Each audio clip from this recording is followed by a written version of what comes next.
Diana Tamara Martínez Ruiz es maestra y doctora en Antropología Social por el Centro de Investigaciones y Estudios Superiores en Antropología Social, CIESAS, y licenciada en Psicología por la Universidad Iberoamericana. A lo largo de su trayectoria, ha realizado importantes proyectos de intervención en comunidades indígenas que viven en la Ciudad de México, así como con mujeres y niños indígenas que migran de nuestro país a Estados Unidos. Es profesora de tiempo completo de la Escuela Nacional de Estudios Superiores, Unidad Morelia, y forma parte de la planta de tutores de los posgrados en Antropología, Geografía y Ciencias de la Sostenibilidad. Es miembro del Sistema Nacional de Investigadores y ha publicado numerosos libros, incluyendo Caleidoscopio Migratorio, un diagnóstico de la situación migratoria actual en el estado de Michoacán, y Escenarios familiares transnacionales, etnografías afectivas y de género en el entorno migratorio México-Estados Unidos. De 2016 a 2020 fue directora de la ENES Morelia y en 2020 fue designada por el Dr. Enrique Graue Vigers como la primera titular de la Coordinación para la Igualdad de Género de la máxima casa de estudios. Pues aquí estamos en otra semana de Diálogos por la Democracia, aquí en TV UNAM. Muchas gracias por estar con nosotros. Tenemos una invitada de lujo, una nueva integrante del equipo central de la UNAM aquí en CEU, que estaba dirigiendo durante muchos años a la NES de Morelia, de la UNAM, y ya desde 2020, a partir de pues muchos movimientos sociales, exigencias de la comunidad universitaria, el rector decidió crear una nueva coordinación de género e igualdad para toda la UNAM. Y Tamara Martínez aquí está con nosotros. Bienvenida, un lujo tenerte. Hola John, mucho gusto conocerte. Te he visto en televisión, pero no había tenido la oportunidad de dialogar contigo, y muchos saludos también a toda tu audiencia. Muchas gracias. Pues aquí estamos juntos en la tele. Qué lástima que no podemos estar personalmente en el estudio para abrazarnos y para conversar en vivo y directo, pero aunque sea por esta vía, aquí estamos aprovechando las tecnologías para dar a conocer este trabajo muy importante que ya estás haciendo y que se va a ir consolidando este año. Platiquemos primero un poco sobre quién eres tú, qué es lo que has investigado, qué es lo que has hecho. Estaba revisando algunas de tus publicaciones, veo que eres una especialista en cuestiones de género, en cuestiones también de migración, con formación en antropología, sociología y psicología. ¿Cuáles son algunos de los hallazgos más importantes que has encontrado tú en tus investigaciones sobre estos temas a lo largo de toda tu carrera académica? Sí, John. Pues mira, yo soy psicóloga, soy antropóloga social de maestría y doctorado, y desde que salí de la licenciatura prácticamente me he abocado al trabajo de comunidades. Me puedo pensar como una persona que ha hecho bastante trabajo de campo. Me interesa mucho escuchar. Me parece que desde las disciplinas de la psicología y de la antropología social, la técnica o el tema de la escucha es fundamental. Es fundamental para comprender un otro diferente, y partir desde lo diferente para poder entender que somos sociedades plurales, y que cada uno de los elementos de una sociedad son importantes en la constitución de una sociedad. Y en ese sentido, bueno, pues inicio yo mis trabajos de migración, primero trabajando con indígenas migrantes en la Ciudad de México, indígenas que vienen de distintos lugares de la República Mexicana, principalmente de Querétaro, del Estado de México, de Michoacán, de Oaxaca, y un trabajo de desarrollo, principalmente desarrollo comunitario, a través de la intervención y de la interacción con familias migrantes indígenas. Y particularmente en esa época de mi vida, como de inicio profesional, trabajé mucho con niños y con las familias de los niños, ¿no? En el tema de la educación, en el tema de la reinserción a sistemas educativos culturales distintos, como es una persona indígena que llega a vivir a una ciudad como la Ciudad de México, en el amplio contexto, y además hoy hablando de racismo, pues un tema que siempre ha estado ahí vedado, que siempre ha estado allí como constitución, inclusive de nuestra cultura y de nuestra sociedad. Y bueno, pues entré hacia esos lugares. Y la verdad es que esa experiencia realmente me llevó a decidir absolutamente que lo mío era la antropología social y ese tema de la escucha. Y entonces me voy a hacer la maestría y el doctorado, continúo con las líneas de migración y familias, pero principalmente en el doctorado me voy hacia la temática de migrantes hacia Estados Unidos. Y entonces, de haber estudiado qué pasa con los que llegan en contextos nuevos, ahora me dedico a estudiar qué pasa con los que se van y cómo se quedan los que se quedan.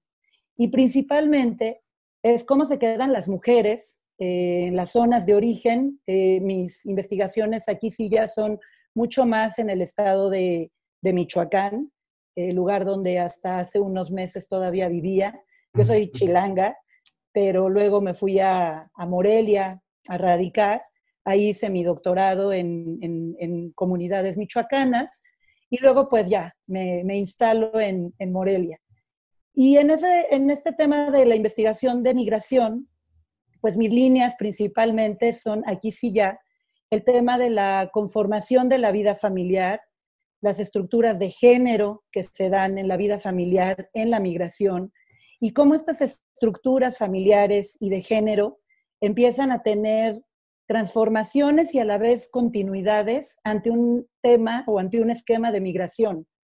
Entonces, me parece súper, bueno, a mí me apasiona mucho ese tema porque veo que la migración, por un lado, rompe dinámicas familiares, rompe dinámicas sociales, rompe dinámicas políticas y comunitarias, pero a la vez se vuelven parte, esa migración se vuelve parte de la vida cotidiana, de la vida familiar, de la vida de pareja, de la vida de hijos.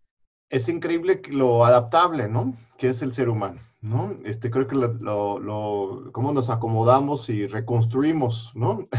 Nosotros mismos en sus contornos en diferentes contextos. Creo que lo estamos viviendo hoy con lo del COVID también, ¿no? Se nos cambia totalmente, es una especie de migración. No sé si me atrevo a meterme en tus terrenos de especialidad, pero psicológicamente estamos migrando de una forma de vida a otra, un espacio a otro, y aprendiendo a reconstruir nuestros valores, nuestras formas de existir.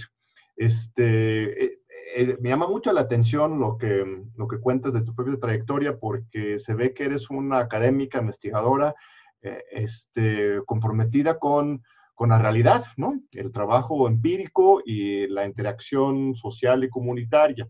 Es que luego muchos tienen la impresión de que los académicos, los únicos verdaderos académicos serían los que pues, se quedan en la Torre de Marfil, ¿no? Nada más revisando y datos, y ¿no? Que eso es también un trabajo importante, pero ese trabajo de ir a las comunidades, entrevistar, interactuar directamente con las comunidades, y con el objeto de investigación que se vuelve sujeto simultáneamente, pues eso es todo un reto, ¿no?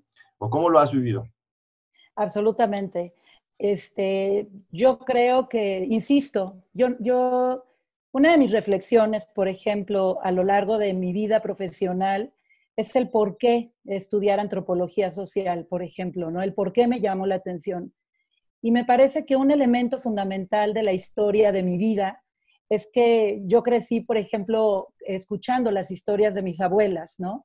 Historias reales, pero historias imaginarias también, de estas construcciones culturales sobre el dicen en el pueblo, y que hasta cierto punto son una mezcla entre lo real y la leyenda.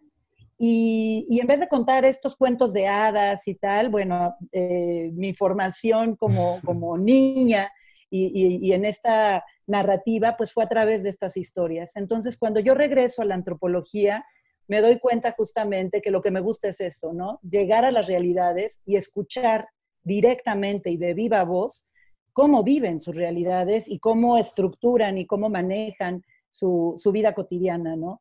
Y uno se entera de muchas cosas, de muchas cuestiones que son codificaciones diferentes, ¿sabes? Y creo que a veces es un choque cultural muy fuerte el decir, híjole, yo tengo una idea de algún concepto muy claro y de repente me doy cuenta que allá lo viven diferente. Por ejemplo, el tema de violencia, ¿no? Justamente puede ser un tema muy interesante de seguir estudiando y de polemizar o discutirlo, reflexionarlo, de cómo se comprende desde un lugar y desde otro, desde una cultura en donde se vive cotidianamente y que inclusive, por ejemplo, no se reconoce, ¿no? Eso es lo que yo he visto muchas veces en campo directamente, ¿no? Y bueno, pues las realidades ahora en otros contextos como el universitario, pues, Claro. y el occidental, si lo pensamos en una cultura Los, amplia. los mexicanos somos particularmente machistas, racistas, o cómo nos comparas con otras sociedades. Yo creo que hay muchos prejuicios, idealizaciones que entran en juego aquí. ¿Cómo entrarías a ese análisis?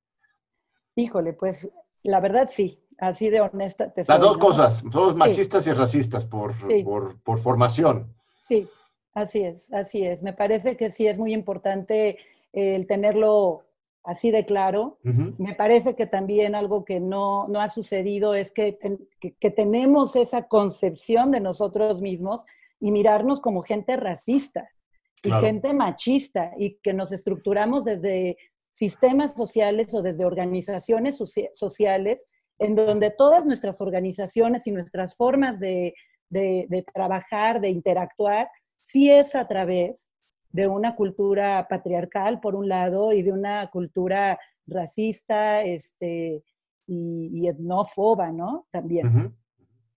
Y Sí, el bueno, manejamos patriarcado, esto. sí, yo creo, es que el patriarcado es un hecho innegable en el mundo entero. Es que yo de repente veo, bueno, viendo que, por ejemplo, la antropología más colonial, quizás, ¿no?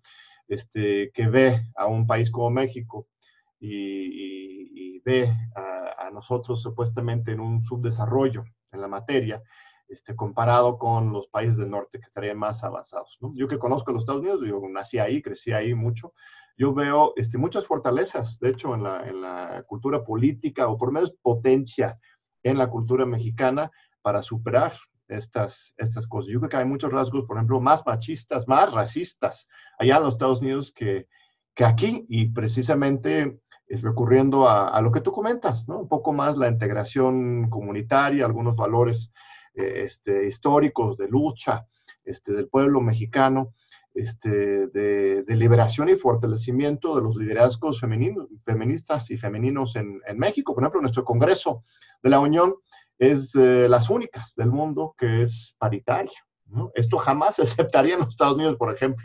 Una cuota mitad de hombres y mujeres, jamás la aceptaría. Eso sería una afectación terrible a sus privilegios de hombre, mientras aquí pues también hay mucha resistencia, pero lo hemos logrado. Nuestra reforma constitucional el año pasado, que impone paridad en todos los cuerpos colegiados, por ejemplo, desde el gabinete presidencial hasta los otros gabinetes de los estados y los organismos autónomos, también son cosas muy interesantes. Que en la Ciudad de México, por ejemplo, aprobamos el matrimonio gay de parejas del mismo sexo, y otras, y el aborto mismo, antes incluso que San Francisco, ¿no? Que supuestamente, o París.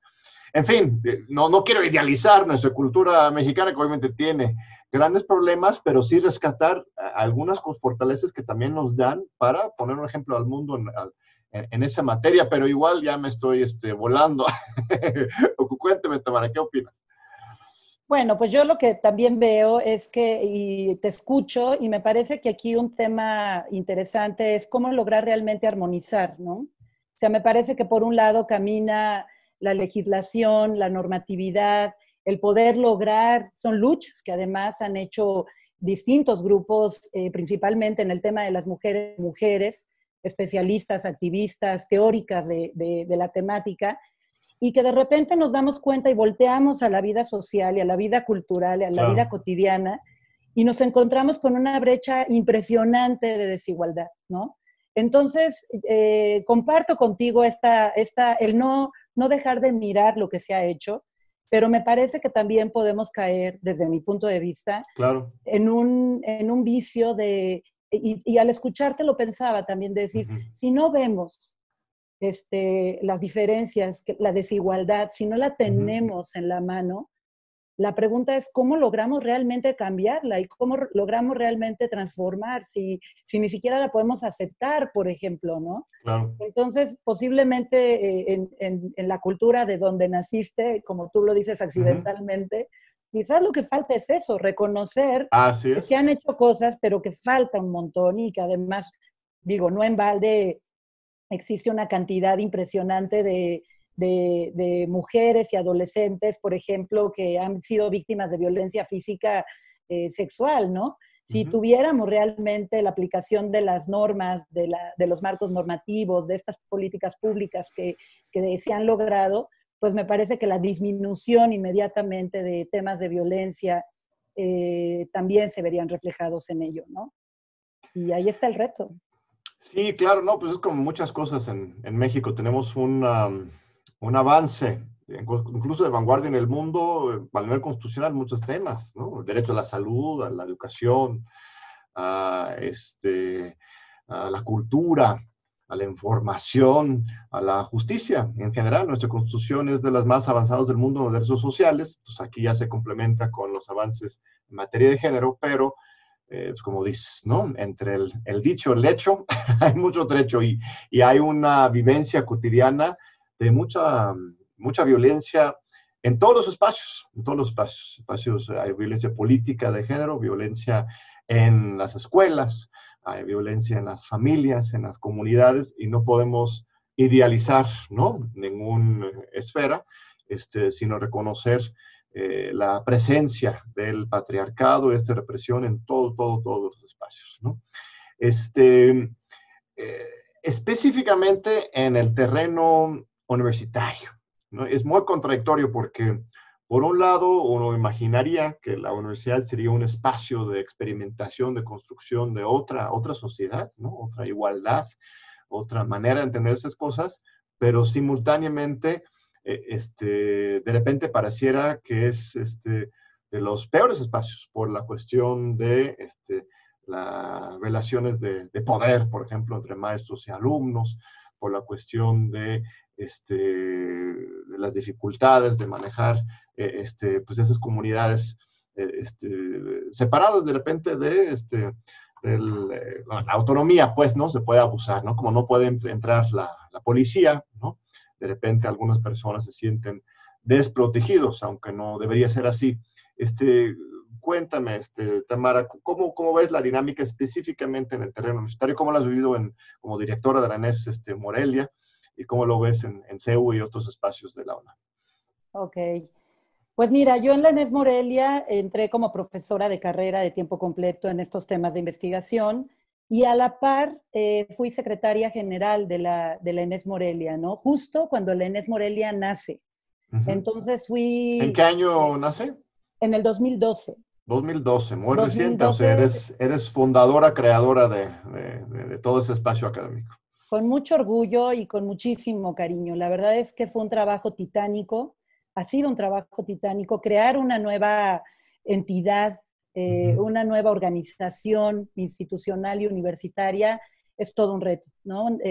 Prácticamente digo, por un lado tienes toda la infraestructura de lo que es la universidad y por otro lado naces poco a poco desde cero en un nuevo lugar, en una necesidad y en una realidad muy particular. En ese sentido, yo aplaudo muchísimo que la universidad busque estos terrenos, estos caminos de descentralización, porque también parte desde mi punto de vista el cambio ideológico es de que tenemos que Claro, ver que México es más allá de ciudad universitaria y que las realidades son más allá de ciudad universitaria también y que nuestros estudiantes también son más allá de ciudad universitaria.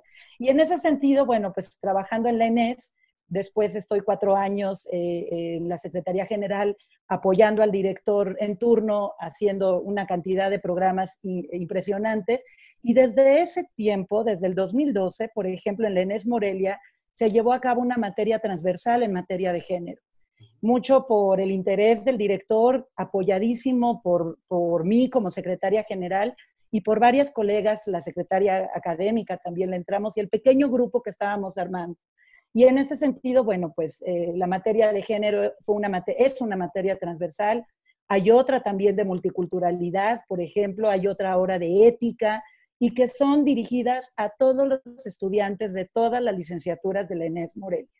¿Y son materias obligatorias como tronco común para los que van llegando de licenciatura o son optativas?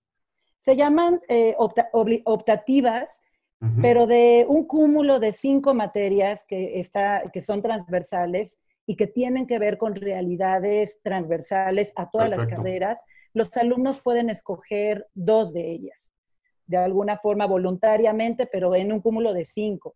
Entonces, una de ellas es la transversal de género. Muy bien, si me permites un segundito, vamos a un breve corte y regresamos ahorita con Tamara Martínez, la nueva coordinadora de Género e Igualdad de la UNAM. Pues aquí seguimos con Tamara Martínez. Muchas gracias, Tamara. Muchas gracias a usted por seguir con nosotros. Pues me estabas platicando sobre tu experiencia en la ENES Morelia y cómo ya se había adelantado a este tema, por ejemplo, de las materias transversales, que entiendo es que ahora va a ser en toda la UNAM.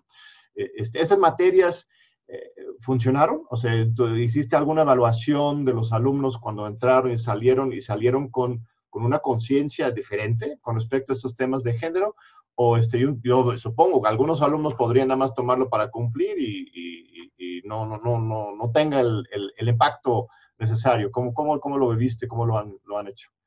Mira, yo creo que hablar de género y educación y transformación cultural es todo un reto. Eso es lo que también vemos. Y me parece que el camino es largo. Me parece que también se han hecho varios intentos o varios esfuerzos para hacerlo y que no son suficientes. Por un lado, me parece sí muy importante que nuestros alumnos entren en una plataforma con perspectiva de género o con perspectiva de multiculturalidad y con una perspectiva de ética general, ¿no? De conocimientos de sostenibilidad del medio ambiente, por ejemplo, ¿no? De pensamiento crítico. Te estoy nombrando las que hay, por ejemplo, de derechos humanos también. Creo que sí, creo que funcionan porque me parece que tienen que ver con la formación integral de un ser humano que va a ser profesionista en su momento y que tiene que tener estas plataformas esenciales que le van a permitir interactuar de otras maneras justamente para buscar transformar sus entornos, que son tan importantes y tan necesarios de hacerlo en estos momentos, ¿no? Entonces, hay de todo. Hay desde los estudiantes que, por lo general, fíjense, algo muy interesante es que veíamos que en la transversal de género, por lo general entraban y se inscribían los y las estudiantes interesados en el tema. Claro. Entonces, ahí hay un tema de ajuste. Bueno, luego los que más necesitan más bien son los que no se van a inscribir. Exactamente, Claro. exactamente. Entonces ahí hay un tema de ajuste que además, pues, también ahora en mi gestión como directora me tocó vivir un paro de 23 días. En este contexto más reciente, ahora ¿cuándo fue? ¿Octubre, noviembre del año pasado? Así es, noviembre ¿Sí? del 2019 entramos en un paro justamente por temas de atención a la violencia de género. Yo podría, bueno, de entrada me gustaría así como poner sobre la mesa que de ese paro yo aprendí muchísimo. Aprendí muchísimo y es algo que a mí me interesa mucho dejar en claro. Lo que me enseñaron las estudiantes y les estudiantes en paro fue muchísimo. ¿Cuáles Mucha fueron sus demandas? ¿Fue un paro solidario con otros? ¿Fueron demandas específicas? ¿Cómo lograr? Porque la verdad es que lo resolviste, bueno, en general la comunidad lo resolvió en su conjunto de manera muy rápida, mientras el paro de filosofía, bueno, se levantó recientemente por la cuestión del COVID, pero ya regresando, pues van a seguir las demandas. Otros se alargaron mucho y ahí mismo en Morelia, en unas 3 semanas, lograron ponerse de acuerdo y trazaron una ruta conjunta. Sí, cuéntanos un poco más de eso, por favor. Yo creo que fueron muchas cosas y muchos elementos que importaron y que no solamente tenían que ver con el manejo que quizás uno como director o como consejo técnico lo puede hacer.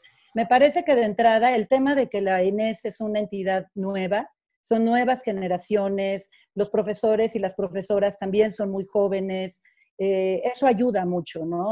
Son lógicas frescas, apenas se están asentando lógicas de organización en la comunidad, y yo creo que eso es un elemento importante.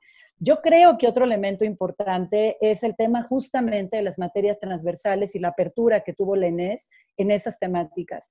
Hace alumnos y alumnas mucho más conscientes de la temática y mucho más atentas a las situaciones de violencia que se viven, por ejemplo.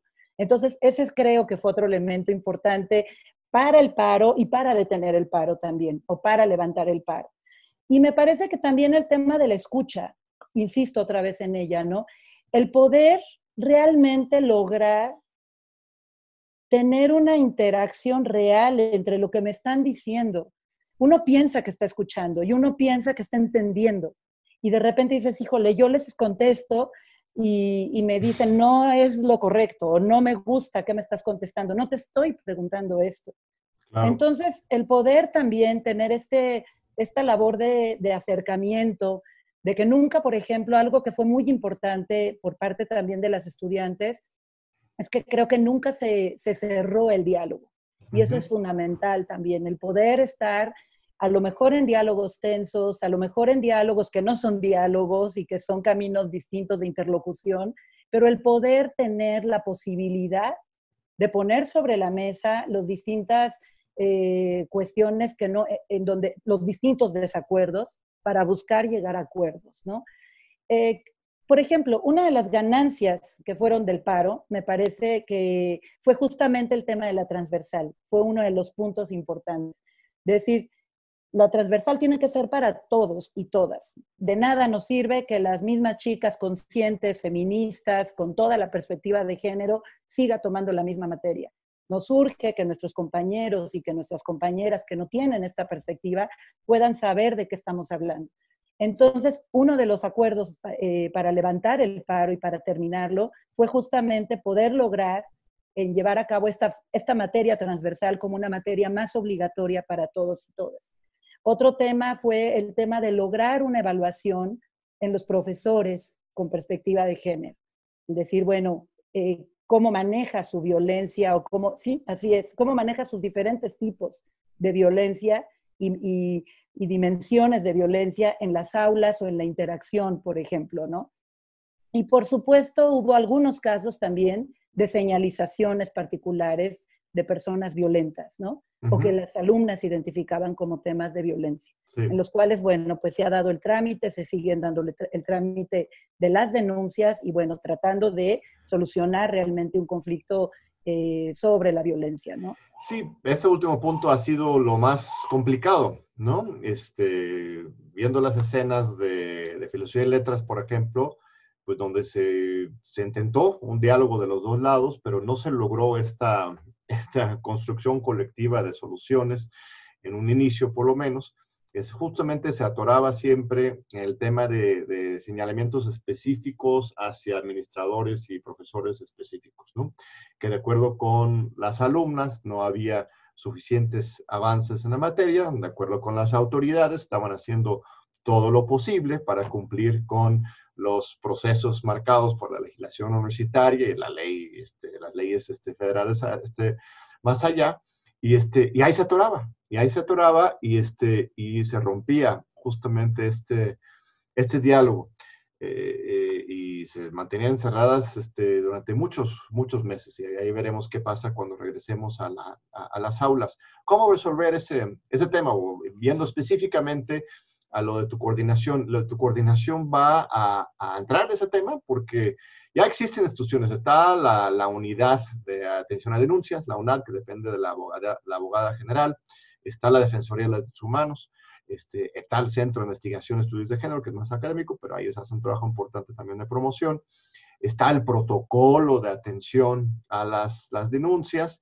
Y están las oficinas jurídicas, ¿no? En cada una de las entidades académicas que son los encargados de responder, investigar, documentar y sancionar, en su caso, a los casos de abuso o de acoso. Desde tu coordinación, ¿vas a entrar en esa materia? ¿O cuál va a ser tu función en general? ¿Y qué cambios esperamos en la materia? Bueno, en esa materia, claro que vamos a entrar de lleno en esa materia. Muy bien. Sin embargo, algo que creo que es muy importante delimitar claramente es que es una coordinación que busca la prevención y que a través de la prevención y programas de trabajo institucionales para buscar transversalizar una política de igualdad de género, es que se logre realmente después erradicar la violencia. Yo creo, y me gustaría comentar, que esta coordinación es una coordinación consecuente, es una consecuencia de historia de la universidad institucional, que no nació apenas nace hace 2 meses, en febrero de este año, sin embargo, no nace de la nada. Es importantísimo saber que desde el 1992, institucionalmente hablando, hay una fundación de un programa universitario de estudios de género que después se convierte hace unos años en el CIEG, ¿no? En el centro. Después también, a través de los distintos años del 2003, 2004 para la fecha, se han hecho una serie de acciones, de iniciativas en materia de erradicación de la violencia de género, ¿no? Como la reforma del estatuto, en donde ya hay una integración de un reconocimiento de que debemos operar Eso de institucionalmente. pasar, la reforma del estatuto fue convertir en falta grave algún acoso o responsabilidad en materia de género, ¿correcto? Bueno, tú ya te fuiste a... Sí, yo estaba hablando apenas de la reforma del Estatuto del el 2005, estatuto, bueno, en el perdón, segundo perdón. Estatuto General, en donde ya Sí, ingresa el claro. tema de los mismos derechos, se habla ya de igualdad. Y sí, por supuesto, poco a poco hemos ido caminando. Hay una comisión especial de igualdad de género, de equidad de género, y que va a tener esperemos que logre su cambio hacia la igualdad de género Del Consejo del Universitario. Consejo Universitario, por ejemplo, a lo cual también yo estuve operando como consejera universitaria en la Secretaría del Consejo Universitario en esta comisión, ¿no? Entonces, y bueno, luego ya últimamente estas reformas de las que tú hablas, de los estatutos, sobre tipificación, sobre sanciones, y hasta llegar a febrero, 28 de febrero de este año, en la creación de esta nueva coordinación. Es un trabajo, también es importante de comentar que además, cuando hablo de esta coordinación como consecuente, pues por un lado está la historia, por otro lado me parece que hay un contexto que es innegable y que creo que vale mucho la pena mencionarlo. Y es el trabajo activo sobre el trabajo que han hecho las nuevas generaciones de mujeres, de estudiantes, mujeres, que han puesto sobre la mesa la temática de violencia de género y la necesidad de un trabajo de igualdad de género y de transitar hacia ello. Y es innegable. La escucha de estas voces retumbaron en todos los edificios y todos los contextos de la universidad y más allá de la universidad. Y creo que también es muy importante también mencionarlo como parte de un contexto en donde surge esta coordinación. Por como supuesto, también, yo creo que es lo que le da su fuerza, y tu perfil cumple exactamente con esa idea, porque las reformas institucionales, bueno, hemos estudiado un poco esto en mis propias investigaciones, pues pueden responder más a una necesidad burocrática o una necesidad social, y muchas veces están en medio, ¿no? Muchas veces las instituciones buscan crear nuevas instituciones para aplacar y darle la vuelta a la sociedad, ¿no? Aceptar alguna demanda social, por ejemplo, de elecciones limpias o libres, o derechos humanos, ¿no? Se crea una CNDH, una IFE, que muchas veces no resuelven el problema, sino lo hacen peor, ¿no? Dicen, para resolver un problema hay que crear una nueva comisión, ¿no? Una nueva burocracia, ¿no? Esa es como la tendencia burocrática. Pero no es siempre así, ¿no? Muchas veces la creación de nuevas instituciones, si salen de demandas sociales y se acuerdan y se arraigan en esas exigencias sociales, como tú mismo estás planteando muy claramente, se vuelven instituciones nuevas, transformadoras, que desde las instituciones retoman las agendas sociales e incluso mueven a otras instituciones alrededor, ¿no?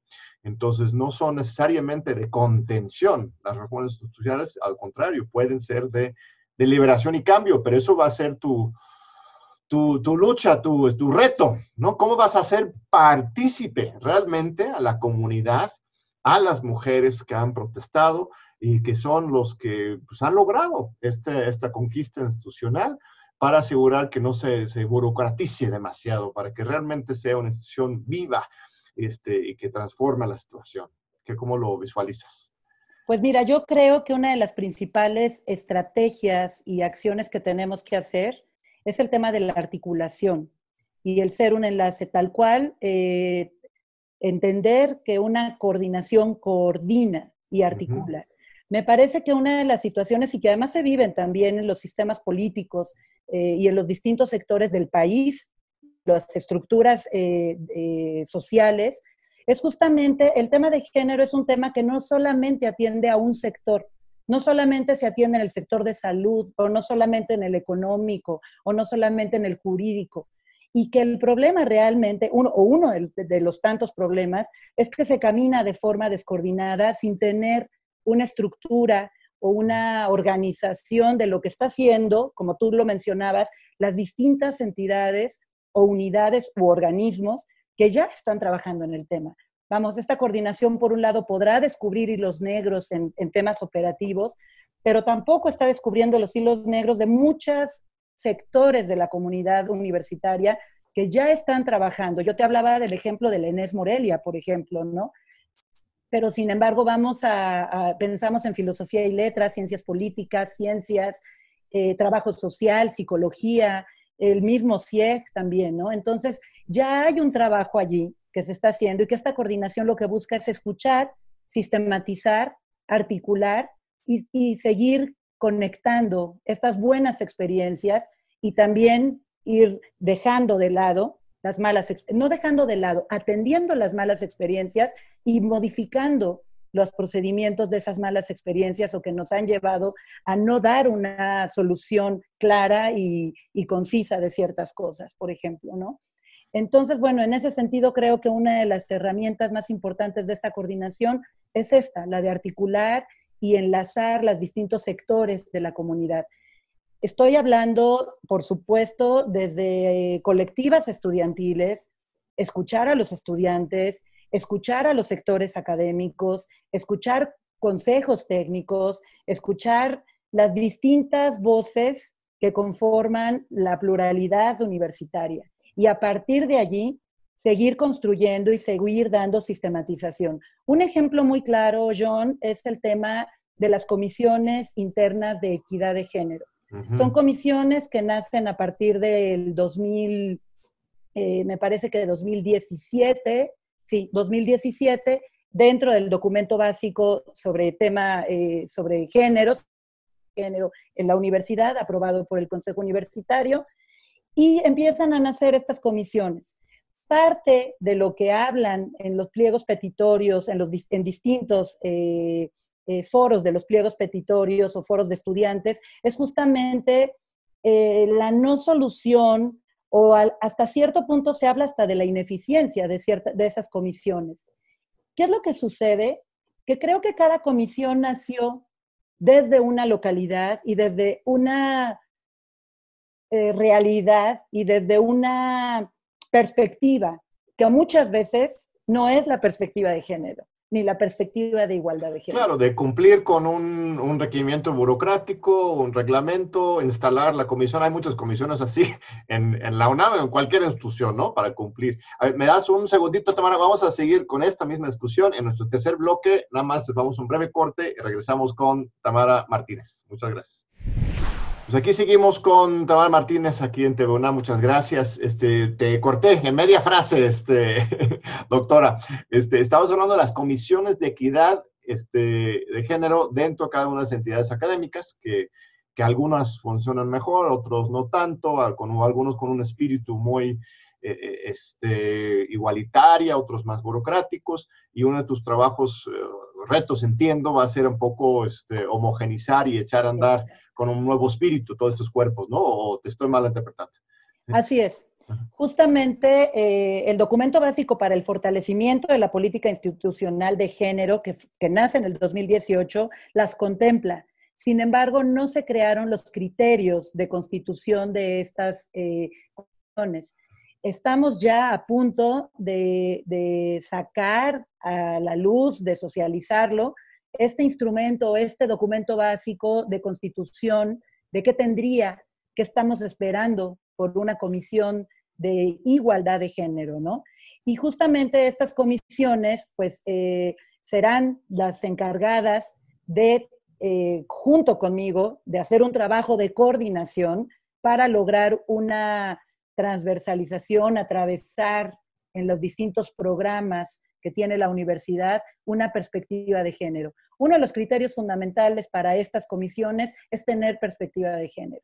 Otro criterio importantísimo es el tema de la representatividad de la población universitaria, ¿no? Que haya una representatividad estudiantil, académica, administrativa también, y del funcionariado también, y del consejo, de los consejos académicos o los consejos técnicos, ¿no? Por ejemplo. Entonces, bueno, y también a la par, esta coordinación trabajará cercanamente con las unidades de atención. Creo que vale mucho la pena precisar que esta coordinación, ni las comisiones, nos dedicaremos a dar atención directa a casos de violencia de género. Esa Estas atención lo atenciones, da las oficinas jurídicas, o explícanos bien, así si es, uno es así es. víctima, ¿a dónde acude? No va a tocar tu puerta ahí en la coordinación, en la torre de rectoría, sino tienes que ir a tu unidad y denunciar en la oficina jurídica, ¿correctamente? ¿Correcto? Así es correcto. Digo, no significa que no le vamos a abrir la puerta, al revés, Claro. cuidando mucho el debido proceso y el no revictimizar, que es algo muy importante también de cuidar, ¿no? Partir de entrada, además, y creo que estas comisiones para lo que también son importantes, es justamente partir de una idea básica de yo sí te creo. Si te estás atreviendo a tocar la puerta y a decir, tengo un problema en materia de violencia, es porque tuviste que atravesar una cantidad de cosas que te llevó a decidir hacerlo ya. Entonces, partir desde ahí, decir, te creo y cómo te atiendo y cómo te ayudo. Entonces, de alguna forma, sí, estas comisiones y esta coordinación será un enlace directo con las unidades que se dedican a levantar directamente la denuncia y hacer todo un acompañamiento jurídico y cuidado para lograr una situación de solución. Pero ahí tienes un reto grande, porque una de las exigencias más importantes de las paristas y de este movimiento feminista en la UNAM es que esas oficinas pues no dan siempre la mejor atención, ¿no? Las oficinas existen para pues una multiplicidad de cosas, de problemas de las autoridades, de la comunidad, o sea, son oficinas jurídicas también transversales en muchos temas y no tienen necesariamente esa formación ni el personal sensibilizado en ese tema. Entonces ahí vas a tener que entrar muy fuerte a acompañar a esos funcionarios, ¿no? Esa es un poco la idea, supongo. Pues mira, John, ya justamente estás tocando el tema de las acciones en concreto, ¿no? Uno de los ejes más importantes que tiene esta coordinación es el tema de las capacitaciones, la transformación cultural, si lo vemos hasta en términos antropológicos, desde distintos ámbitos, ¿no? Por un lado hablábamos de los cursos en matrícula o desde las asignaturas y desde las licenciaturas formales en esta materia, por ejemplo. ¿Va a haber un curso obligatorio para absolutamente todos los alumnos de la UNAM? ¿Ya lo estás planteando como tal? Así es, estamos ya trabajando en una propuesta que haya estos cursos, podrán ser presenciales en algunos casos. También entender que la universidad es muy plural y con localidades o con realidades locales también muy diversas y que son importantes a tomar en cuenta. Entonces, por un lado habrá cursos presenciales y obligatorios, y por otro lado también habrá cursos a distancia, en línea, también obligatorios. Y para los sectores, abierto, ¿no? Bien lo dices tú, es fundamental apoyar en las oficinas, en este caso jurídicas, para poder capacitar sobre la perspectiva de género, o en perspectiva de género e igualdad de género en estas oficinas, ¿no? Y algo que también te quiero comentar y que creo que es importante, ¿cuál es la estrategia? Es también caminar cercanamente con la voz de las expertas y las especialistas y los especialistas también en esta materia. La universidad tiene una riqueza impresionante de personas expertas y que han trabajado muchísimo en la materia y que también tienen mucho que aportar y que diseñar. Por supuesto, eso no significa que nos vamos a hacer endogámicos o endógenos y que solamente vamos a estar conviviendo.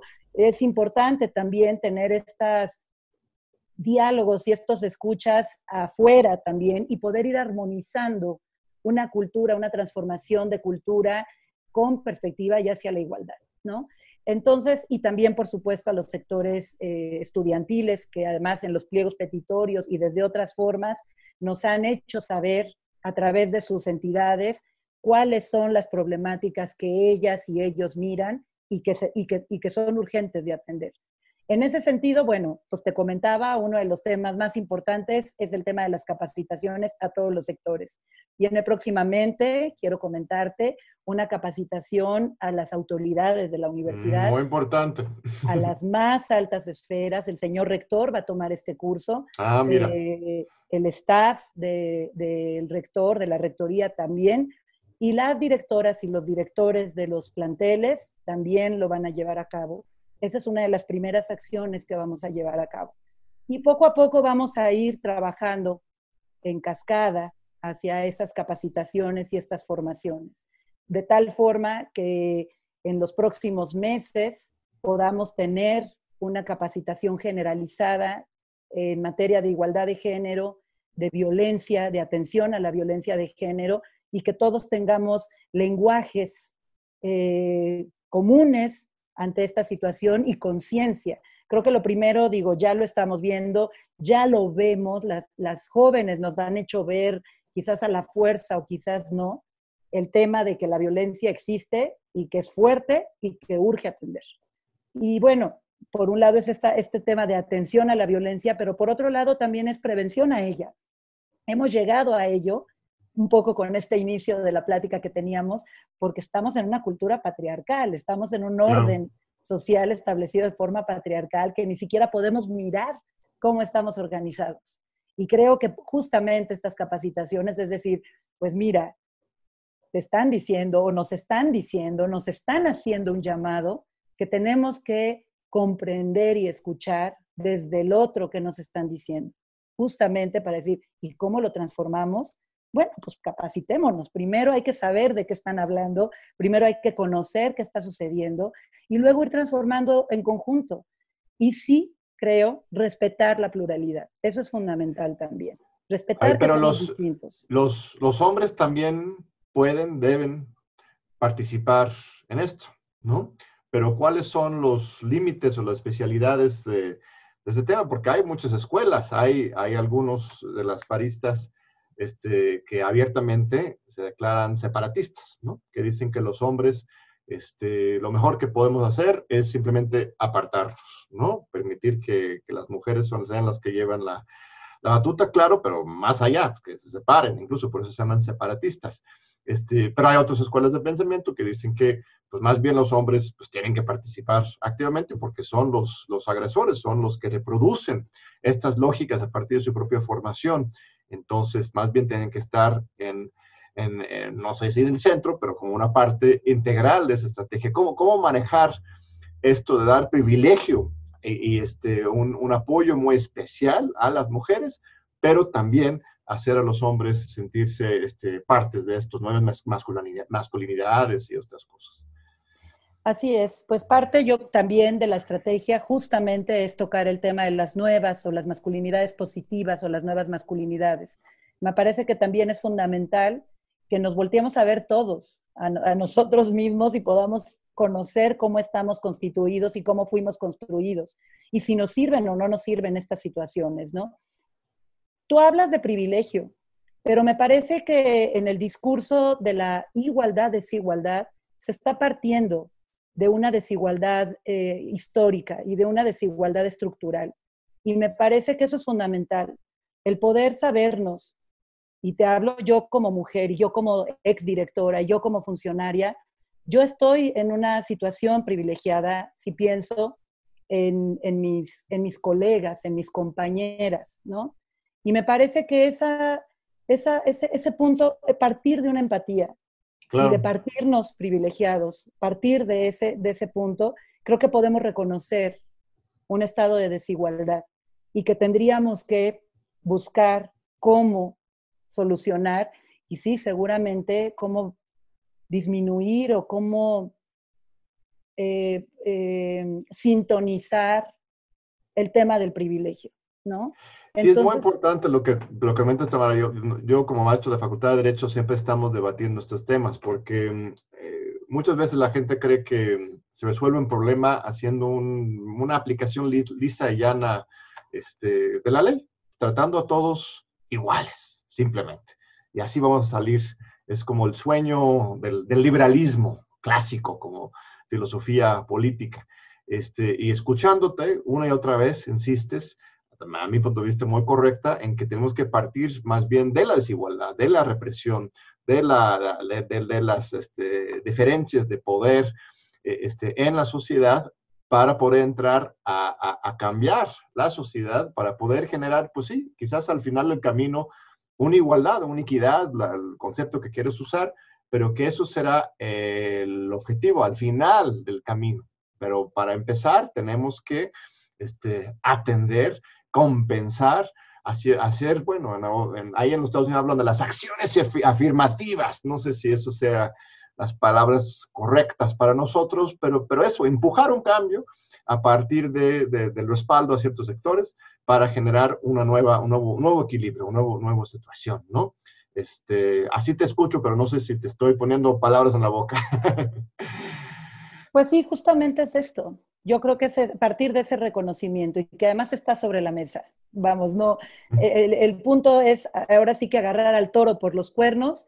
Creo que algo también fundamental que vale mucho la pena plantearlo como uno de todos estos elementos que te platicaba yo, que esto es consecuente, es también que hay una voluntad política.